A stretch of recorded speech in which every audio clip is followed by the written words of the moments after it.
Have you read and implemented all of Google's best practices for search engines, but you still don't rank number one on Google? Are you tired of reading blog after blog from Search Engine Journal, Ahrefs, and other SEO websites, but learning nothing in the process? If so, this video is for you. These are my 5 favorite SEO tactics that Google doesn't want you to know about that I use every single day at my agency. So, let's get to it.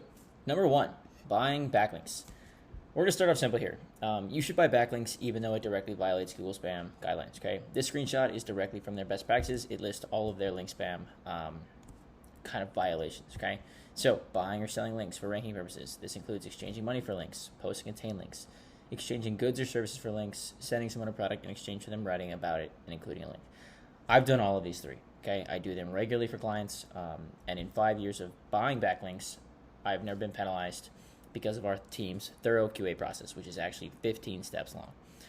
Spending money to acquire backlinks at a predictable rate is infinitely more valuable to you than trying to earn them or simply hoping that people link back to your website, okay? Paying for links is good. You should do more of it, okay? Number 2, Parasite SEO. Do you want to hit the number 1 spot on Google, but you do not want to wait 3 to 4 months?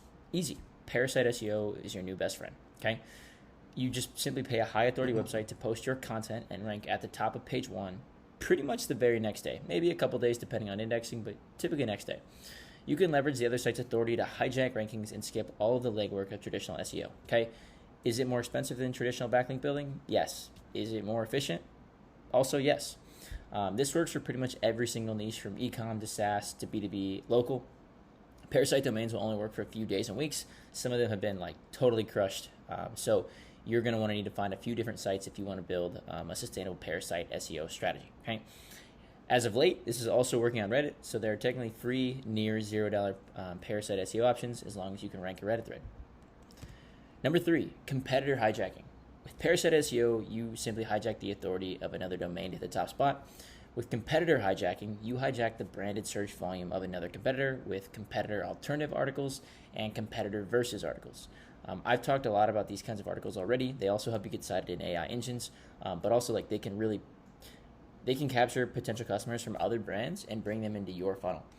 We've done this with thousands of clicks for dozens of brands just by targeting their biggest competitors. Potential customers search for those brands, but maybe they don't like the reviews, maybe they don't like the cost, or something else, okay? They immediately look for an alternative. That's where you come in. Number 4, Moneyball SEO. Inspired by the movie, I've talked about that extensively here. Basically, the Oakland A's, if you're not familiar with the movie, instead of replacing their star player, one of the Hall of Fame greats of baseball, they replaced his production by stacking overlooked players with similar strengths, okay? Now, how it applies to SEO. Don't try to win the biggest, most competitive keyword, like hot tubs, for example. We worked with a brand who wanted to rank for hot tubs, but they sold $50,000 hot tubs. Simply not going to be a good fit, quite frankly. Instead, we stacked wins across many smaller, less competitive keywords that add up to a greater impact than just the original keyword, okay? How it works, using the hot tub example. Break your broad categories into very specific sub-collections. Instead of just hot tubs, 2-person hot tubs, custom hot tubs, stainless steel hot tubs, so on and so forth. Each page targets a unique keyword, so you will not cause keyword cannibalization as long as you are very clear with your copy and your internal linking, okay? I get that question a lot. I want to be clear. It will not cause cannibalization as long as you're being deliberate about your targeting, okay? Validate the search intent by checking what ranks in Google's top results. There are some cases where, like, for example, like best hot tubs may be a blog article. Something like 2-person hot tubs, though, will require a category page, okay? See whatever the top 3 to 4, maybe 5 results are displaying in terms of page type and recreate that kind of page, okay? Benefits of Moneyball SEO.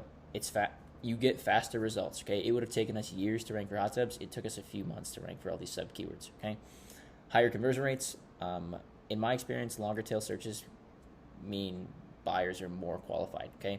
Someone searching for a hot tub is probably just beginning to browse.